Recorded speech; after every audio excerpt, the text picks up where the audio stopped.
Huzaifa, how does it feel? Although it's not your first, लेकिन फिर भी कि दूसरा टाइटल है ना जी, आपका? दूसरा टाइटल है। winner उसकी ज्यादा title। खुशी थी, इसकी ज्यादा खुशी है? इसकी ज़्यादा, क्योंकि ये प्लैटिनम इवेंट था और लास्ट टाइम जब मैं जीता था वो गोल्ड इवेंट था। हाँ। तो ये बहुत बड़ा इवेंट था, तो ऑब्वियसली इसकी ज़्यादा खुशी होगी मैं सो जीतने की। लग रहा था जब जा रहे थे, नर्वसनेस ज्यादा थी, कॉन्फिडेंस था कि हाँ भाई हम ये निकाल लेंगे। ओपोनेंट्स को स्टडी किया था, किस किस के मैचेस हैं, सब किया था या? जैसे मैचेस था उसकी पहले गेम रीड करना, सर के साथ बैठ के समझ बताते थे कि इसके कहाँ वीक पॉइंट्स हैं, वो मुझे अच्छा सा गाइड करते थे। और ऑब्वियसली प्लेयर भी बहुत अच्छे अच्छे थे, और चाइनीज़, मलेशियंस, जितने भी प्लेयर्स थे सारे बहुत टफ प्लेयर थे। लेकिन थैंक यू कि सर के उन्होंने मुझे अच्छा गाइड करा और मैंने सबको जीता, फाइनल में भी जीता सबको। और फाइनल तो आपका मलेशिया के साथ Yes, हुआ, मलेशिया। लेकिन उससे पहले ऑस्ट्रेलिया से, चाइना से, जापान से भी गालिबन कोई मैच हुआ। अब कोच अब आपसे जानेंगे, आप बहुत से बच्चों के साथ काम करते हैं, बट आपकी निगाह पहचान लेती है कि हाँ किस में एक इंटरनेशनल प्लेयर बनने का जरासीम मौजूद है या वो है पोटेंशियल मौजूद? ऑब्वियसली हो जाता है, एक बच्चे में इतना हार्ड वर्क है वो नज़र आ जाता है कि वो कितना पंचुअल होकर ट्रेनिंग करना चाह रहे हैं, वो कितना टाइम को फॉलो कर रहे हैं, किस डिसिप्लिन से वो काम कर रहा है। तो ये अल्हम्दुलिल्लाह अल्लाह का शुक्र है, 18 साल का एक्सपीरियंस हो गया इस कोच का, तो इस पर हाव न हो जाता है कि कौन सा प्लेयर्स कहाँ जा सकते हैं और कितनी मेहनत कर सकता है वो। सो आपकी जिम्मेदारी सिर्फ हुजैफा की थी या आपके साथ कुछ और भी खिलाड़ी मेरे मौजूद साथ थे? वैसे हमारे जो नेवी के प्लेयर्स थे वो 3 थे, उसके अलावा पाकिस्तान से काफ़ी बच्चे गए हुए थे जिनको मैंने वहाँ पे फुल सपोर्ट किया, कोचिंग दी, और टाइटल जितवाने के लिए काफ़ी जहाँ हम जा सकते हैं हेल्प करने के लिए हमने हेल्प की। किस मौके पे आपको लगा कि हाँ ये जीत सकेगा, या किस मौके पे आपको लगेगा कि यार ये वाला मैच मुश्किल है, इसमें मुझे लग रहा है कि ये नहीं आगे जा पाएगा? क्वार्टर फाइनल टफ था, बट मुझे यकीन था कि अगर थोड़ा सा फोकस होकर खेलेंगे हुजैफा तो इंशाल्लाह जीत जाएंगे क्वार्टर फाइनल। वो थोड़ा टफ था। क्वार्टर फाइनल किसके साथ था हुजैफा? ऑस्ट्रेलियन था। ऑस्ट्रेलियन था ना, उनका तो होम ग्राउंड का एडवांटेज भी था। जी हाँ। सो क्या कहाँ पे लग रहा था, क्या क्या क्या मुश्किल फेस कर रहे थे उस मैच में? मुश्किल फेस ये क्योंकि एकदम नया वेन्यू था मेरे लिए। हाँ। अचानक बिल्कुल, और कोड्स फास्ट भी थे और वो स्लो भी थे। हाँ। क्योंकि AC की वजह से ना तो कोड वुड होती है वो बहुत मतलब स्लो रहती, तो ऑब्वियसली जान लगती है खेलने में के लिए, और कुछ मिस्टेक्स की वजह से कुछ प्रेशर आ जाता है, लेकिन सर ने अच्छा गाइड करा मुझे। और कुछ होम ग्राउंड का भी फर्क जी था। सो इस पे होता है होम और अवे हाँ, का होता है। एडवांटेज होता है। क्योंकि होम ग्राउंड में उनका सारा क्राउड था जो फुली उनको सपोर्ट कर रहा Yes। था। क्राउड की सपोर्ट तो होती है, लेकिन चूंकि एक क्लोज्ड एनवायरनमेंट है, एक इंडोर हाँ। स्पोर्ट्स है, हाँ। सो इसमें कंडीशंस मैटर करती हैं, या कंडीशंस को, टेम्परेचर को मनूवर करके कंडीशंस चेंज की जा सकती हैं इसमें? हाँ, जिस लेवल पे अभी हुजैफा खेल रहे हैं उस पर ऑब्वियसली प्रेशर डेवलप होता है, क्राउड का होता है, क्योंकि अभी इतना ज़्यादा एक्सपीरियंस नहीं है। और AC ज्यादा या कम है तो वुड का बिहेवियर चेंज हो जाता हो है? जाता है, exactly। बिल्कुल चेंज हो जाता है। अच्छा, इंटरेस्टिंग, ये चीज़ें नहीं है हमारे लिए भी। बट आपने माशाल्लाह टाइटल जीत के आ गया लड़का। अब हमारी यहाँ फैसिलिटीज़ चलें, बड़ी ज़बरदस्त बात है। यहाँ पे इनको ट्रेनिंग मिल रही है, पाकिस्तान नेवी इन खिलाड़ियों को सपोर्ट कर रही है, उन्हीं की मदद की वजह से आप लोग उन्हीं की रिप्रेजेंट करते हैं। हुजैफा चले गए, एक पॉइंट पे मुझे बता रहे हैं नवीद साहब कि हमारा प्लान ही कैंसिल हो गया था, बिकॉज 4.5 लाख रुपए से ज़्यादा का तो सिर्फ रिटर्न टिकट है ऑस्ट्रेलिया का। 4 लोगों ने अगर यहाँ से जाना है, एंड देन नेवी और कुछ अदर स्पॉन्सर्स की मदद से इट बिकेम पॉसिबल। वैसे ये हर जीतने वाले खिलाड़ी की तकरीबन कहानी होती है कि वो कितनी मुश्किलात के बाद they make it to the tournament। लेकिन अल्लाह का शुक्र है कि पाकिस्तान नेवी ने और हमारे कमांडर तौकीर साहब ने काफ़ी सपोर्ट किया। हमारे ट्रिप को सारा का तकरीबन उन्होंने किया, काफ़ी अच्छा रहा, अल्लाह का शुक्र है। अच्छा, अब what's next? Platinum category title भी जीत लिया, अब क्या करना है? अब तुम्हारी कैटेगरी एज के साथ तब्दील होगी, क्या होगा? अभी मेरा नेक्स्ट इवेंट है एशियन जूनियर का, जो कि जून में, और वो बहुत बड़ा इवेंट है, पाकिस्तान में ही ऑर्गेनाइज होगा, वो इस्लामाबाद पाकिस्तान स्क्वैश फेडरेशन में। अब उसके लिए बस इंशाल्लाह ट्रेनिंग स्टार्ट कर दूंगा एशियन मैं। जूनियर? यस।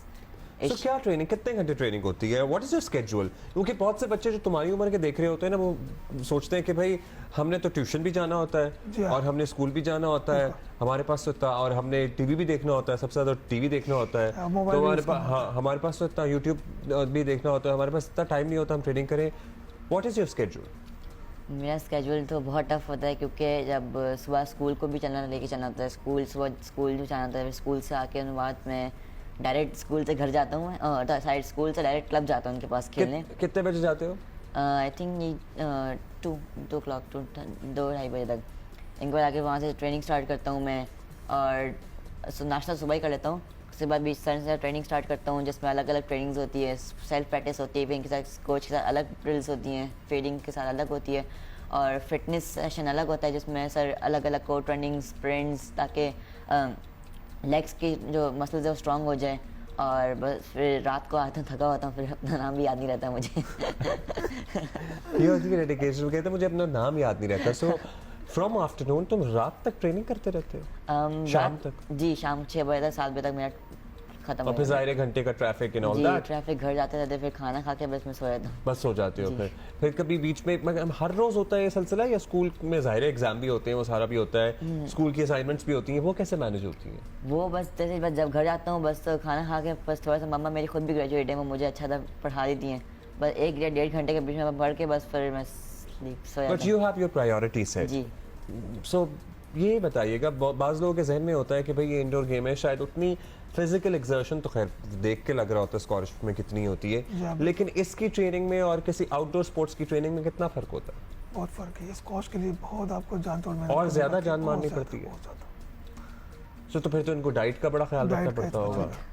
सो वो नखरे करते हो खाने में या क्या? नहीं, नखरे नहीं करता मैं। जो सो क्या क्या खाना होता है? A lot of protein you have to take? Yes, protein से जैसे कि अगर आप मतलब ड्यूरिंग द ट्रेनिंग, आप अगर ट्रेनिंग के बीच में अगर आप कुछ लाइट खा लें, जैसे डेट्स हो गई या फिर ड्राई नट्स हो गए जो आपको इंस्टेंट प्रोटीन, इंस्टेंट एनर्जी दें, और या मिल्क शेक पी लें आप, और जब ट्रेनिंग ख़त्म हो जाए फिर आप हैवी सा खाना खा लें, जो भी है, चिकन हो गया या बीफ हो गया, जो कि जैसे प्रोटीन हाई प्रोटीन हो उसमें, बस वो खाएं आप। वो खाएं। सो अम्मी की भी साथ साथ ट्रेनिंग होती है ना, मतलब मम्मा एक तरफ तो पढ़ाना भी है, फिर साथ साथ डाइट का भी ख्याल रखना है, वो सारा कुछ भी तो करना होता है। Exactly. सो ये जो बच्चे हैं जो इस लेवल पे पहुंचे हैं, जो 13 साल की उम्र में प्लैटिनम कैटेगरी का एक टाइटल जीत के आ रहे हैं, ऑस्ट्रेलियन ओपन अंडर 13 टाइटल जीता है, हुज़ैफा ने हमारे साथ मौजूद हैं, उनको किस उम्र से आपको डालना चाहिए, या किस उम्र से आपके साथ ट्रेनिंग शुरू करते हैं ये बच्चे? यूजुअली होता ही है कि 6-7 साल की उम्र आइडियल एज होती है, 7 ईयर्स। 7 साल में अगर बच्चा शुरू कर दे तो मतलब ज़रूरी नहीं है उसको हम टफ ट्रेनिंग सेशन करें, फ़न गेम करें, इंजॉय करें, 1 साल इंजॉय करें फ़न गेम में, ताकि बच्चे का इंटरेस्ट बढ़ता रहे। कि जैसे ही वो 8 साल का हो जाए उसके बाद उसको अगर काम शुरू कर दें एज अ प्रोफेशनल वे में।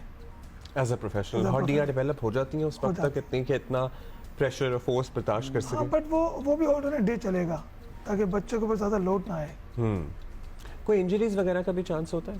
या इंजरी का भी चांस होता है। सो क्या कलाई की इंजरी होती है ज़्यादा, या फुट इश्यूज ज़्यादातर होते जो हैं, होती कमर है- के इश्यूज होते हैं? नहीं, ज़्यादातर कम- नी का और एंकल का हो जाता है, नी और एंकल और का। बैक का होता है, बिकॉज ओवर ट्रेनिंग से होता है वो। अगर ओवर ट्रेनिंग के साथ आपकी डाइट ना हो।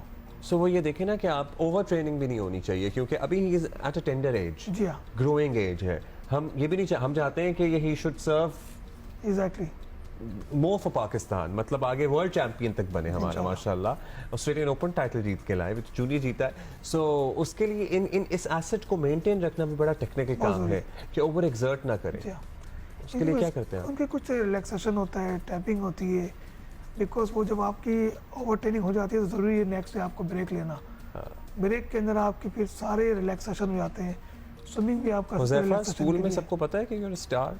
यस, हाँ, डू दे अंडरस्टैंड कि तुम कितना बड़ा कंपटीशन जीत के, अब तो खैर अभी अलग ही बात हो गई है, अब तो ऑस्ट्रेलियन ओपन जीता। ऑस्ट्रेलिया में कुछ देखा भी है? कुछ देखने का मौका ही नहीं मिला?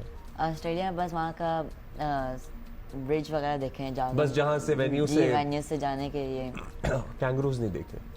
कैंगरूज तो अलग है, कैंगरूज नहीं नजर आए कहीं वो साइट सीइंग भी नहीं हुई कहीं? नहीं। ओहो, टाइम ही नहीं मिला ना, देखने की होती है डेडिकेशन। Exactly. तो बस गए, खेल के वापस आ गए, खेल के नहीं जीत के वापस आ गए।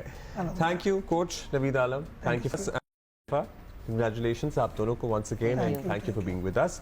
और वंडरफुल जी, ये ना ये जो सेगमेंट्स होते हैं ना, दे मेक आवर डे, और हमें फिर उम्मीद भी पैदा होती है, हमें खुशी भी होती है, एंड आई होप कि आपकी सुबह भी ये जो गुफ्तगू है अच्छी बनाती होगी। बाकी सारा कुछ तो चलता ही रहता है, लेकिन पाकिस्तान के बच्चे, हमारे नौजवान कहाँ कहाँ किस किस फील्ड में अकम्पलिशमेंट्स हासिल कर रहे हैं, जीत रहे हैं, we love to tell you this and we will continue doing this.